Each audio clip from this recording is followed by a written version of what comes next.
The President of Sri Lanka and senior government ministers repeatedly claimed that not a single Tamil civilian was killed by Sri Lankan government shelling of the no-fire zone, where the Liberation Tigers of Tamil Eelam made their last stand in mid-May. It's a claim that's at odds with accounts of survivors. The Sri Lankan government banned journalists and independent observers from the no-fire zone, as they have from camps, where more than 250,000 Tamils have been incarcerated ever since. The government claims Tamil civilians are not being held against their will, but this is at odds with accounts of the interred. Eyewitnesses to all this are thin on the ground, but this British Tamil woman has just been released, having lived through it all. She'd volunteered to help out in a hospital.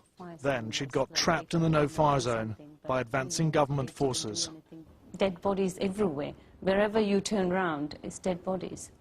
I mean, you just have to walk on the street, just seeing dead bodies everywhere. And the hospitals were with dead bodies on the floor, on the sand. There wasn't enough space to put them, so we have to just leave them outside on the sand. You're confident that the shells that killed people, for example, weren't shells fired from Tamil Tiger positions? I mean, it can't be, because the Tamil Tigers were living with the innocent civilians there, and they don't want to kill their own people. They were fighting for them. They worked so hard to save the people. But they're also accused of using their own people as human shields. I didn't personally experience any of that, so I can't really comment on that. Damilvany Kumar, born in Jaffna, had gone back to Sri Lanka last year for the first time since her family fled in 1994. She'd just finished a biomedical degree at Greenwich University. It hadn't prepared her for this. She estimates that 20,000 civilians may have died in the final 5-day onslaught. Some grim pictures did emerge, shot by Tamil doctors. The 20,000 figure has been cited by some Western relief agencies too, but is rubbished as unsubstantiated by the Sri Lankan government. Damilvany Kumar finally fled across the front lines. From this Mulivaikal, which is the end of the no-fire zone area, there were a lot of bodies around, and there was a mother who was carrying the dead body of a baby. She didn't want to, I mean, she can't, carry the baby, and she didn't want to leave either. There wasn't any place to bury the baby. She's like, she didn't know what to do, and she was still holding it and crying and everything, and then with the people pushing in and with the rush and everything, she just had to leave the baby on the side of the road and come. Miss Kumar ended up in one of the camps set up to enable the government to weed out Tamil Tiger fighters who they claimed were hiding among Tamil civilians.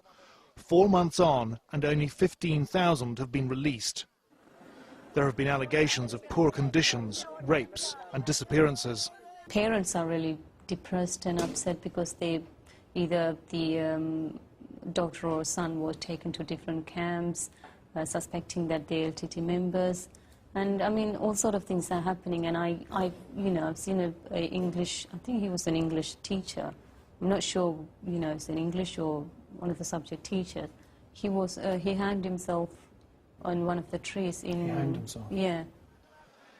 The camps are the subject of mounting international concern. A very senior UN official is in Colombo tonight to press the government to speed up urgently the resettlement of displaced Tamil civilians, about which the UN has expressed particular concern.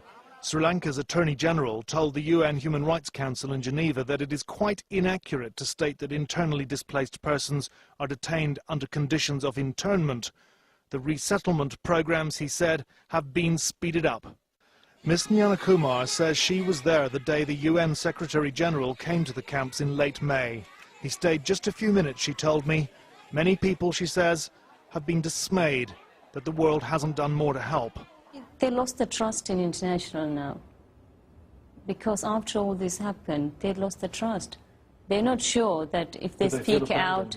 Yeah, I mean, they don't feel safe to speak out. They don't trust the international now, because they think, okay, all this happened, nothing happened, the international didn't come and help us. Damilvany Nanakumar was interrogated 5 times before finally being released to British consular officials last Tuesday. We are unable to vouch for the independence of her testimony. There's no need to lie. I mean, I'm talking for the innocent civilians. So there's no need to lie. Why should I lie? I mean, why? Why should I lie? There's nothing to lie. Miss Nanakumar is safe now and back with her family. She knows those she left behind are not, and she dismisses out of hand any notion that there can ever be reconciliation